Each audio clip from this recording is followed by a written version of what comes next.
आज ये कहानी है भारतीय हिंदी सिनेमा के संगीत के क्षेत्र की एक ऐसी महान मखमली खूबसूरत गायिका की, जिसकी मंत्र मुग्ध आवाज हिंदी सिनेमा के क्षेत्र में ऐसी गूंजी कि इनके संगीत की मधुरता, सुर, ताल और लाजवाब गायकी ने बड़े बड़े दूसरे गायकों, निर्देशकों के कई सालों से जमे जमाए सिंहासन को हिलाकर रख दिया।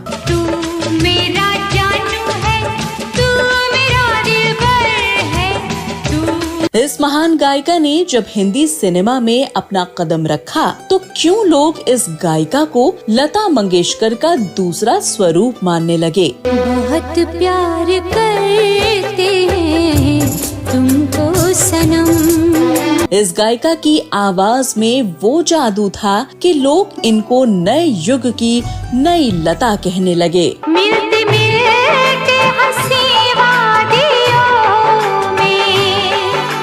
हिंदी सिनेमा में आसमान की ऊंचाइयों को छूने वाली इस महान गायिका की जिंदगी में आखिर ऐसा क्या हुआ था कि इस गायिका ने फिल्मों में गाने बंद कर दिए। सोचती हूँ मैं चुप रहूं कैसे, दर्द दिल का। क्यों इस गायिका को अपनी जिंदगी के वो बुरे दिन देखने पड़े जिसकी उम्मीद कभी किसी ने नहीं की थी।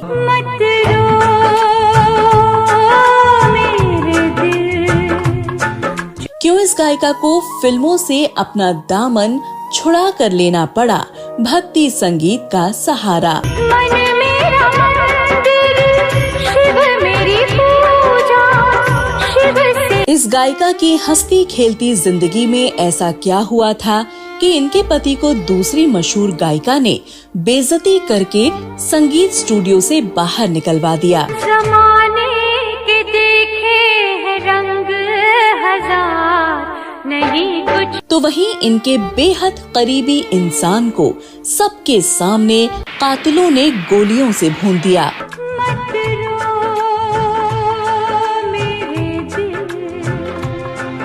क्यों आशा भोसले इस गायिका के गीतों को फिल्मों से निकलवा कर निकाल रही थी अपनी दुश्मनी। इस महान गायिका के साथ जिंदगी में ऐसी क्या घटना घटी थी कि दूसरी मशहूर गायिका अलका याग्निक ने इस दुखियारी, लाचार, दुख तकलीफ से गुजर रही इस गायिका के साथ गाना गाने से मना कर दिया। जिए तो जिए कैसे। क्यों इस गायिका के साथ हिंदी सिनेमा में वो साजिशें रची गयी कि इनको बदनाम करने के लिए जमीन से आसमान तक कोई कोर कसर नहीं छोड़ी गई। क्या है मेरी मजबूरी, कैसे मैं बताऊं। जिस हिंदी सिनेमा को इस महान गायिका ने अपना सब कुछ माना, उसी सिनेमा ने कैसे छीन लिया इनका इनसे सब कुछ।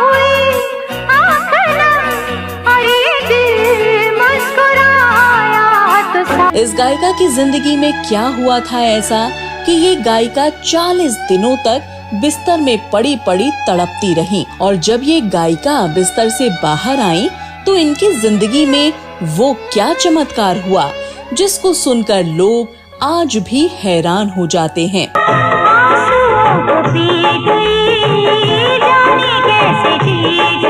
बताएंगे और भी बहुत कुछ इस महान खूबसूरत गायिका की जिंदगी से जुड़े वो राज और दुख तकलीफ। आप बने रहिए हमारे साथ वीडियो के अंत तक। जाने जिगर जाने मन, मुझको है तेरी कसम।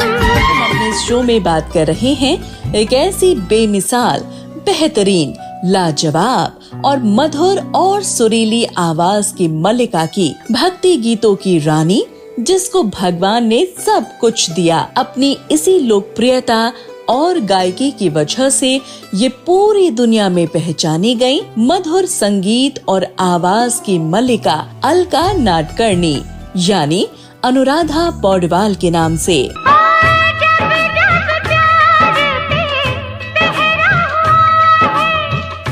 दोस्तों, कौन थी अनुराधा पौडवाल? कैसे इनका फिल्मों में संगीत की तरफ आना हुआ? किस परिवार से है इनका नाता? कैसे इनका पूरा जीवन उजाले से अंधकार की गहराइयों में खो गया। ये सब हम आपको बताएं उससे पहले आइए एक नजर डाल लेते हैं इनकी पढ़ाई लिखाई और इनके परिवार पर। आज फिर तुम पे प्यार करने लगा, हमारा चेहरा डरने। अनुराधा का जन्म 27 अक्टूबर 1954 को भारत देश के कर्नाटक के उत्तर में कन्नड़ जिले के कारवर में एक हिंदू कोंकणी परिवार में हुआ था। माता पिता ने प्यार से नाम रखा अलका नाडकर्णी, लेकिन आगे चलकर ये अनुराधा पौडवाल के नाम से जानी गयी और लोकप्रिय भी हुई। अनुराधा के जन्म के कुछ समय बाद ही इनके पिता मुंबई शहर चले आए थे। यहीं पर अनुराधा का पालन पोषण और पढ़ाई लिखाई हुई। अनुराधा पढ़ाई में एक होशियार छात्रा थी और वो बड़े होकर पढ़ लिख कर एक डॉक्टर बनना चाहती थी, लेकिन किस्मत में तो कुछ और ही लिखा था। अनुराधा जब 4 साल की थी तो इन्होंने उस वक्त मशहूर गायिका लता मंगेशकर जी को प्रत्यक्ष रूप से अपने सामने गाते हुए सुना। माना जाता है कि इसी के बाद से अनुराधा का झुकाव संगीत की तरफ होता चला गया और अनुराधा लता मंगेशकर को ही अपना आदर्श और गुरु मानने लगी। Followed Lata ji very very closely, क्योंकि और तो मैंने किसी से सीखा ही नहीं था, so she was my idol. Anuradha ने अपने घर शास्त्रीय संगीत की शिक्षा लेने की बात की और फिल्मों में गीत गाने की बात की, लेकिन अनुराधा उस परिवार और समाज से आती थी जहां अच्छे घर की लड़कियों को फिल्मों में काम करना अच्छी बात नहीं माना जाता था। समझा के मुझे बोला था कि अच्छे घर की लड़कियां फिल्म इंडस्ट्री में नहीं जाती हैं। लेकिन अनुराधा घर वालों की नजर से बचकर चोरी चोरी लता मंगेशकर के गाने सुनती थी और उन्हीं गानों को उन्हीं के अंदाज में गाने की कोशिशें करती थी। अनुराधा जब बालिग अवस्था में कदम रख रही थी तो ये उस वक्त काफी बीमार हो गयी। इनको निमोनिया ने अपनी चपेट में ले लिया।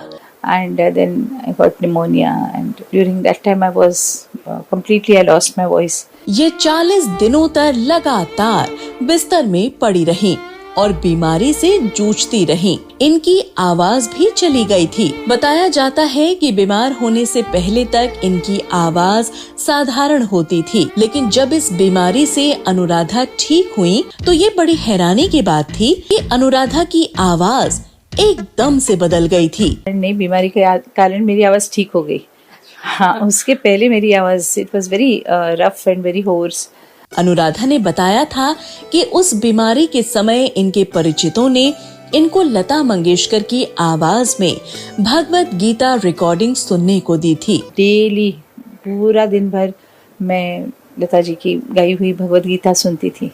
कहा जाता है कि इस बीमारी में भी अनुराधा ने लता मंगेशकर की आवाज को बड़े ही ध्यान से सुना था और ये हमेशा अपने मन में लता मंगेशकर की ही तरह गाना गाने का सोचती रहती थी।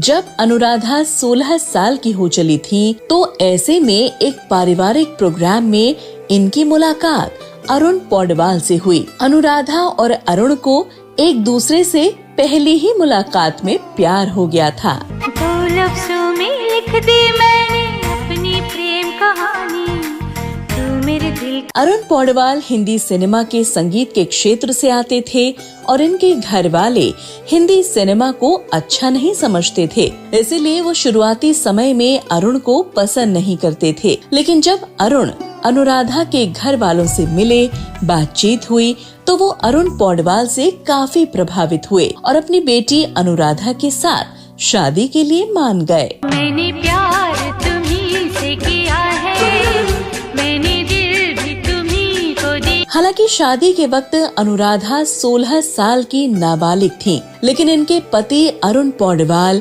27 साल के थे। वो अनुराधा से लगभग 11 साल बड़े थे और इस तरह से अनुराधा की शादी फिल्मों में आने से पहले ही हो गई थी और इस शादी से अनुराधा 3 बच्चों की मां बनी। बेटा आदित्य पौडवाल, बेटी कविता पौडवाल। लेकिन अनुराधा का एक बेटा और था जिसका 1 महीने की उम्र में ही निधन हो गया था। अपने बेटे की मौत से अनुराधा काफी ज्यादा टूट गई थी, लेकिन परिवार के साथ ने इनको संभाल लिया। तुझ बिन जीना पाएंगे हम तो इनके पति अरुण पौडवाल मशहूर संगीतकार एसडी बर्मन के साथ उनके असिस्टेंट के रूप में काम किया करते थे। एक बार इनके पति अनुराधा को लता मंगेशकर का एक लाइव रेडियो प्रोग्राम में लेकर गए। यहाँ लता मंगेशकर के द्वारा जो गीत गाया गया उसको याद कर अनुराधा ने अपने पति की मदद से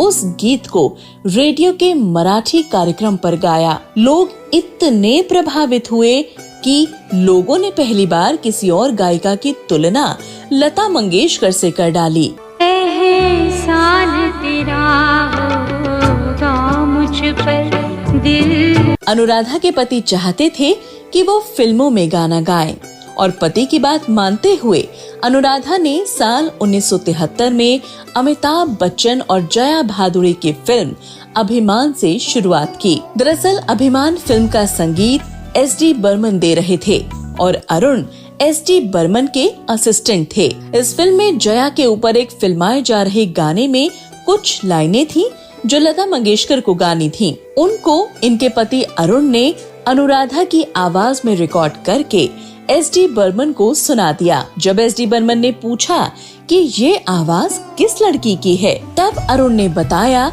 कि ये मेरी पत्नी अनुराधा की आवाज है, वो अभी सिर्फ शौकिया तौर पर गाती हैं। एसडी बर्मन ने अरुण से अनुराधा को रिकॉर्डिंग स्टूडियो में आने को कहा। जैसे वो लेके गए बरवंदा के पास, तो उन्होंने पूछा किसने गाया है, कि आवाज में हम श्लोक रिकॉर्ड करते, pure destiny, and that turned out to be the beginning of my career. पति के कहने पर अनुराधा स्टूडियो आ गयी और इस संगीत की चंद लाइन पहली बार अनुराधा की आवाज में रिकॉर्ड की गई।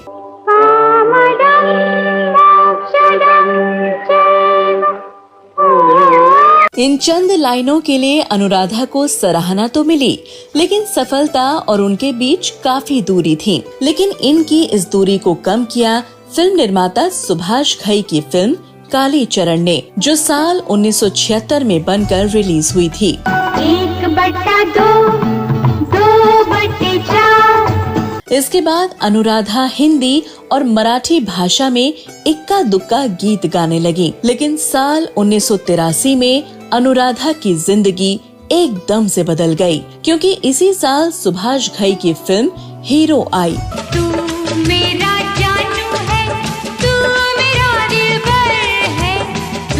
जिसने अनुराधा को जमीन से उठाकर आसमान की ऊंचाइयों पर बैठा दिया था। इस फिल्म में अनुराधा की आवाज में गाए गए गानों ने अनुराधा को हिंदुस्तान के घर घर तक पहुंचा दिया। फिल्म भी सुपर हिट रही और इस फिल्म का संगीत भी, और अनुराधा रातों रात एक स्टार सिंगर बन गयी।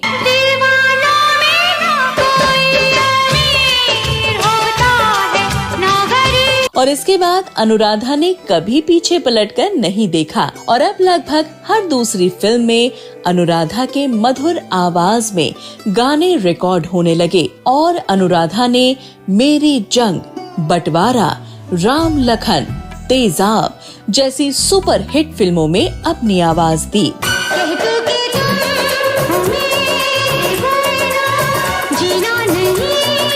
अब अनुराधा की आवाज में दर्शक उनके गीतों को और दूसरी गायिकाओं से ज्यादा पसंद करने लगे और यही वो दौर था जब लोग अनुराधा की तुलना लता मंगेशकर से करने लगे थे। तो वहीं ओपी नैयर ने तो ये तक कह दिया था कि अब लता मंगेशकर का दौर खत्म हो गया है, अब नई आवाज और नई लता मंगेशकर अनुराधा पौडवाल ही हैं।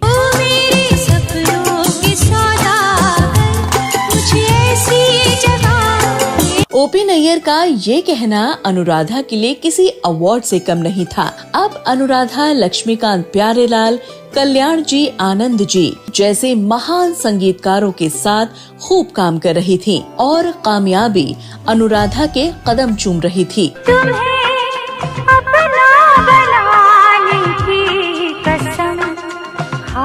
संगीत के क्षेत्र में उस दौर में गुलशन कुमार की कंपनी टी सीरीज सबसे बड़ी मानी जाती थी और बड़े से बड़ा गीतकार, संगीतकार इनके साथ काम करना चाहता था। तो ऐसे में अनुराधा ने भी गुलशन कुमार के साथ टी सीरीज के साथ काम करना शुरू कर दिया। सफलता ने अनुराधा के करियर को पंख लगा दिए। इन्होंने उस उड़ान में आशिकी, दिल है कि मानता नहीं, दिल, सड़क, साजन, बेटा जैसी फिल्मों की अपार सफलता के साथ लोकप्रियता के उस शिखर को छुआ जिसके लिए वो तरसती थीं।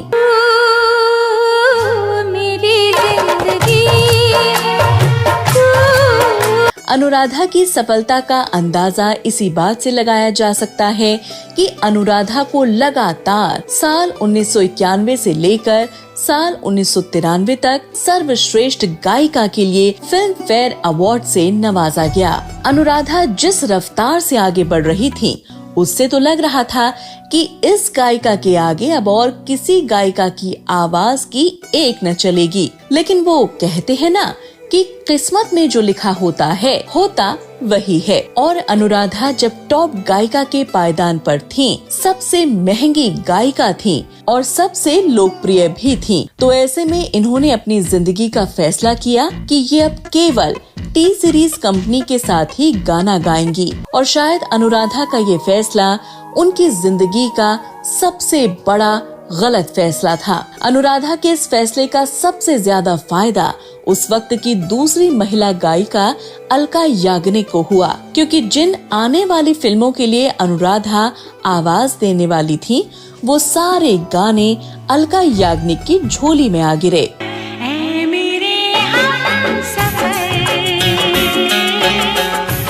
साल 1991 में जब अनुराधा की लोकप्रियता चरम पर थी, तो ऐसे में इनकी जिंदगी में वो हुआ जिसकी किसी ने भी कल्पना नहीं की थी। दरअसल एक दुर्घटना में इनके पति अरुण पौडवाल का निधन हो गया। पति की मौत ने अनुराधा को सदमे में भेज दिया। ऐसे दुखद और संकट की घड़ी में टी सीरीज के मालिक और इनके दोस्त गुलशन कुमार ने अनुराधा को बहुत सहारा दिया। अनुराधा ने भी अपने आप को संभाला, क्योंकि उनके ऊपर उनके बच्चों की जिम्मेदारी थी। लिहाजा अनुराधा डगमगाती गिरती संभल गयी और एक बार फिर से टी सीरीज के साथ मिलकर एक से एक बढ़कर गीत गाए। कहता है पल पल तुमसे होके दिल ये दीवाना, एक पल भी। गुलशन कुमार का अनुराधा के प्रति लगाव लोगों की नजरों में खटकने लगा। लोग इन दोनों के रिश्तों को लेकर सवाल जवाब करने लगे। इन दोनों की नजदीकियों से लोग अंदाजा लगाने लगे कि गुलशन कुमार और अनुराधा के बीच किसी अनचाहे रिश्ते ने जन्म ले लिया है, जिसकी समाज कभी इजाजत नहीं देता। गुलशन कुमार अनुराधा को दूसरी लता मंगेशकर बनाना चाहते थे। टी सीरीज कंपनी पर अनुराधा का एक छत्र राज था। लेकिन इसी बीच एक बार फिर से अनुराधा की जिंदगी में ऐसी घटना घट गई कि इनका पूरा वजूद और जिंदगी, पूरी टी सीरीज कंपनी जड़ से हिल गई। दरअसल 90 के दशक में बॉलीवुड पर अंडरवर्ल्ड का काला साया था। तो ऐसे में गैंगस्टर अबू सलेम ने गुलशन कुमार से हर महीने 5 लाख रुपयों की फिरौती की मांग की, मगर गुलशन कुमार ने इससे साफ इनकार कर दिया, जिसके बाद परिणाम स्वरूप मुंबई के साउथ अंधेरी इलाके में स्थित जितेश्वर महादेव मंदिर के बाहर 12 अगस्त 1997 को गुलशन कुमार को गोलियों से भून दिया गया। गुलशन कुमार को 16 गोलियां लगी थीं।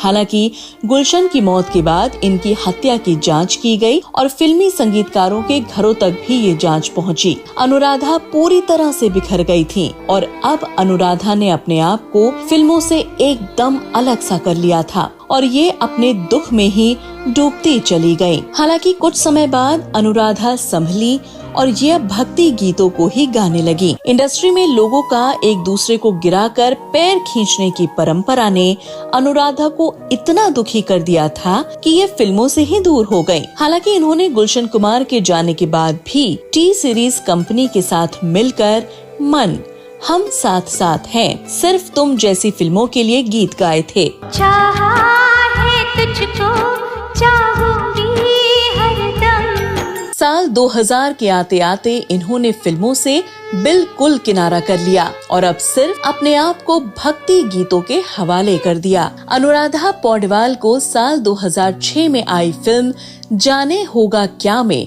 उनकी आवाज में आखिरी बार सुना गया था। पलकी उठा के देखिए, नजरें मिलाए। भक्ति गीतों से भी अनुराधा पौडवाल को काफी लोकप्रियता, धन दौलत, नाम, शोहरत हासिल हुई। अनुराधा पौडवाल ने अपने फिल्मी करियर के दौरान लेजेंडरी सिंगर मोहम्मद रफी, किशोर कुमार, मन्ना डे, के.जे. येसुदास, उदित नारायण, कुमार सानू, मुकेश, सुरेश वाडकर, सोनू निगम के साथ गाने गाए। तो वहीं अलका याग्निक, आशा भोसले, कविता कृष्णमूर्ति के साथ भी डुएट्स गाए। वक्त कटे नहीं कटता है तेरे बिना मेरे। किशोर कुमार अनुराधा पौडवाल को अपनी छोटी बहन मानते थे। अनुराधा पौडवाल ने बंगाली, हिंदी, मराठी समेत कई अन्य भाषाओं में अपनी मधुर आवाज दी है। इन्होंने अपने संगीत के सफर में लगभग 10,000 के करीब गीत गाए हैं। गीतों के अलावा अनुराधा ने 1500 से ज्यादा भजनों को भी अपनी आवाज दी है। संगीत के क्षेत्र में किए गए उनके बेहतरीन योगदान के लिए कई सारे मान सम्मानों से इन्हें नवाजा जा चुका है। अनुराधा को भारत सरकार की तरफ से साल 2017 में पद्मश्री से भी सम्मानित किया गया था। इसके अलावा इनको 4 बार फिल्म फेयर और 1 बार राष्ट्रीय फिल्म पुरस्कार से भी सम्मानित किया जा चुका है। हम तेरे बिन कहीं रह नहीं पाते, तुम नहीं आते तो हम। तो दोस्तों, ये तो था अनुराधा पौडवाल का फिल्मी सफर। अब बात करते हैं इनके कुछ निजी विवादों की, जिसकी वजह से ये आज तक चर्चाओं में घिरी रहती हैं। अनुराधा पौडवाल ने भारतीय हिंदी सिनेमा में खूब नाम कमाया, लेकिन उनकी इस कामयाबी और शोहरत के बीच उनको कई दुख, तकलीफ और विवादों और साजिशों का सामना करना पड़ा। इन्हीं में से चर्चित विवाद इनका रहा मंगेशकर बहनों से। अनुराधा पौडवाल लता मंगेशकर को अपना आदर्श और गुरु मानती हैं, लेकिन इस गुरु और शिष्य की डोर बेहद ही कमजोर रही। अनुराधा पौडवाल का करियर जब अपने चरम पर था, तो हिंदी सिनेमा की हर दूसरी फिल्म में अनुराधा की आवाज में गीत होता था और अनुराधा ने कब लता और आशा भोसले की जगह ले ली पता ही नहीं चला। बस फिर क्या था, अनुराधा की ये कामयाबी उनके लिए दुख का कारण बन गई और इनके खिलाफ शुरू हो गई हिंदी सिनेमा में साजिशें। मीडिया रिपोर्ट्स के मुताबिक कहा जाता है कि लता मंगेशकर और आशा भोसले अनुराधा से कई गीतों को अपनी आवाज से बदलवा दिया करती थीं।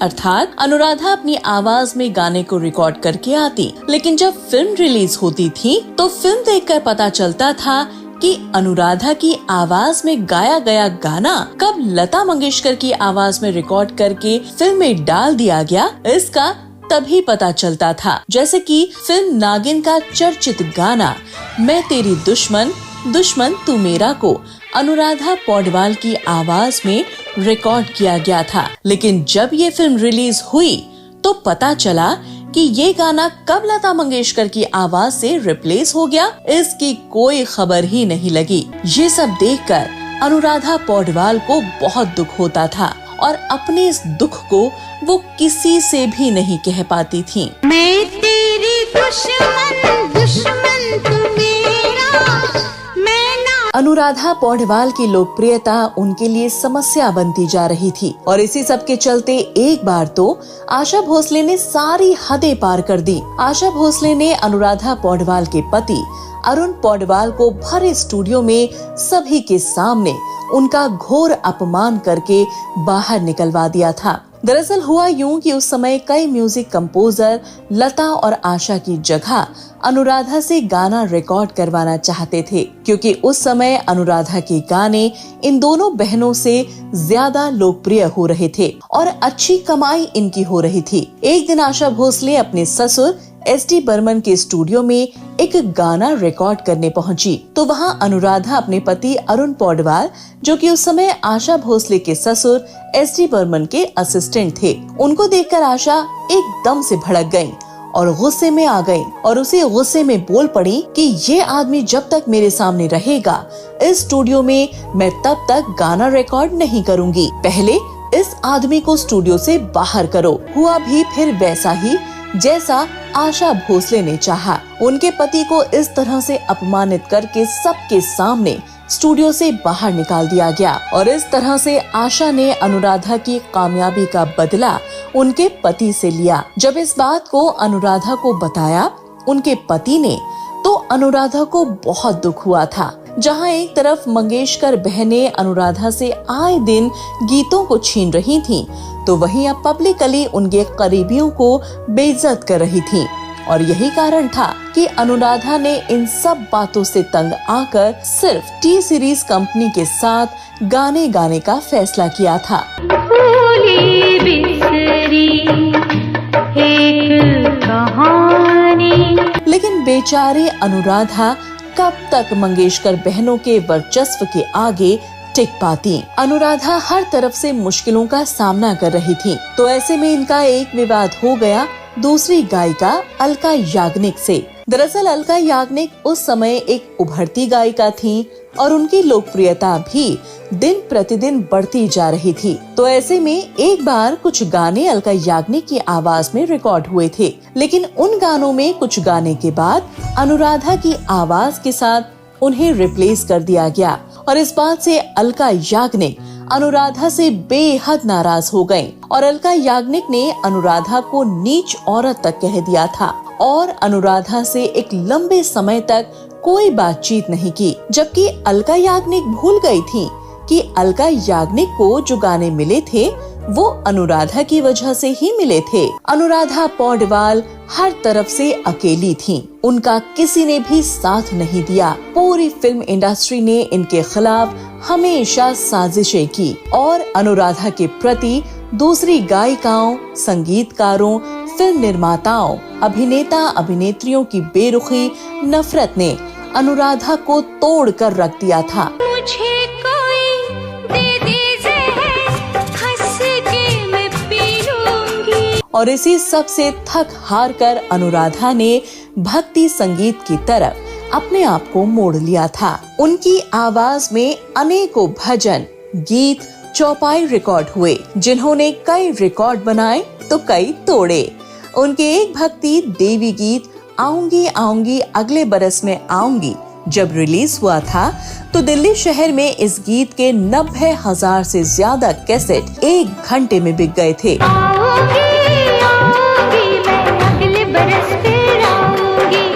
और अनुराधा इस तरह से भक्ति संगीत के क्षेत्र में भी अपना परचम लहरा रही थीं।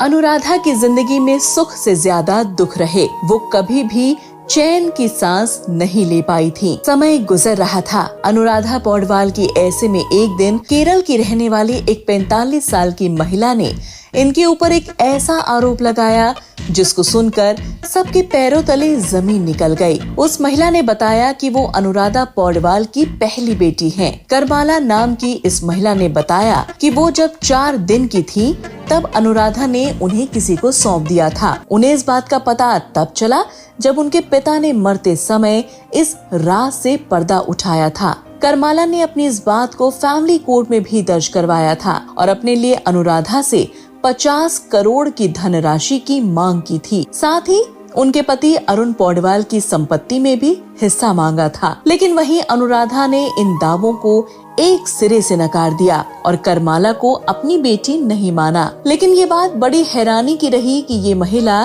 क्यों अनुराधा को अपनी बायोलॉजिकल माँ बता रही है। लेकिन अगर इस बात में कोई सच्चाई है तो अनुराधा पौडवाल किस राज को आज तक अपने सीने में छिपाकर जी रही हैं। और अगर ये लड़की सिर्फ एक जालसाज है तो इसकी सजा इसको कानून जरूर देगा। फिलहाल ये केस अभी कोर्ट में है। कि अनुराधा पौडवाल के बायोलॉजिकल मां होने के बारे में उन्हें तब पता चला जब उनके पिता पौनचंद ने अपने अंतिम समय में ये राज खोला।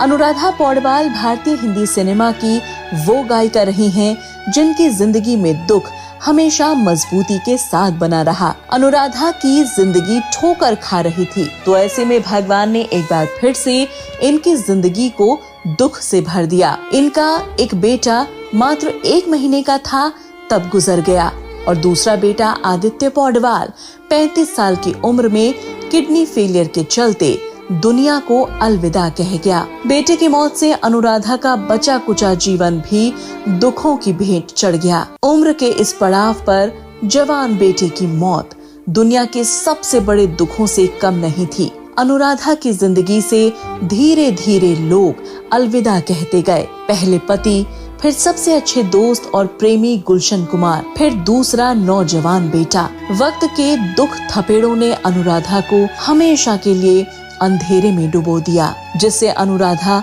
कभी बाहर ही नहीं आ पाई। अब अनुराधा अपनी बेटी कविता पौडवाल के साथ रहती हैं और कविता पौडवाल ही उनकी देखभाल करती हैं और कविता पौडवाल भी अपनी माँ अनुराधा की तरह भक्ति संगीत से जुड़ी हैं।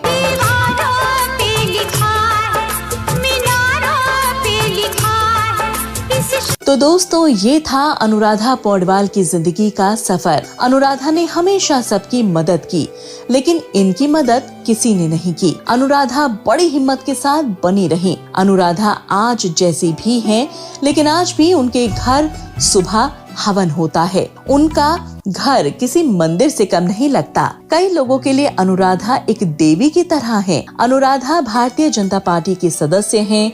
वो खुलकर हिंदुत्व का समर्थन करती हैं, जिसके चलते इनको यहाँ भी कई विवादों का सामना करना पड़ गया। अनुराधा बड़ी ही हिम्मत वाली गायिका है, जिनके ऊपर भगवान ने खूब जुल्म किए, लेकिन अनुराधा ने कभी हार नहीं मानी। हर बुराई से बची बस नेक। तो दोस्तों, ये था अनुराधा पौडवाल का पूरा जीवन, जिसको हमने आपके सामने रखा।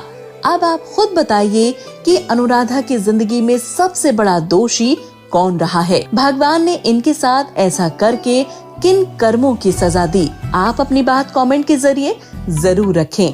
दोस्तों, अगर आपके पास भी अनुराधा पौडवाल को लेकर कोई बात जहन में है, तो हमारे बॉलीवुड नॉवेल के चाहने वालों से जरूर शेयर करें। अनुराधा के अच्छे जीवन और सुख शांति के लिए बॉलीवुड नॉवेल चैनल की पूरी टीम उनके उज्जवल भविष्य और उत्तम स्वास्थ्य की कामना करते हैं। दोस्तों, अगर आपको हमारी ये कहानी पसंद आई है, तो चैनल को लाइक, शेयर और सब्सक्राइब करना बिल्कुल न भूलें।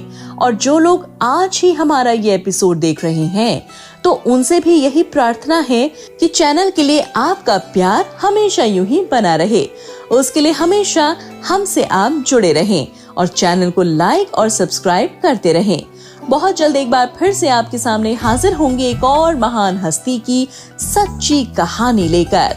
तब तक आप अपना और परिवार का ख्याल रखें, सुरक्षित रहें। धन्यवाद।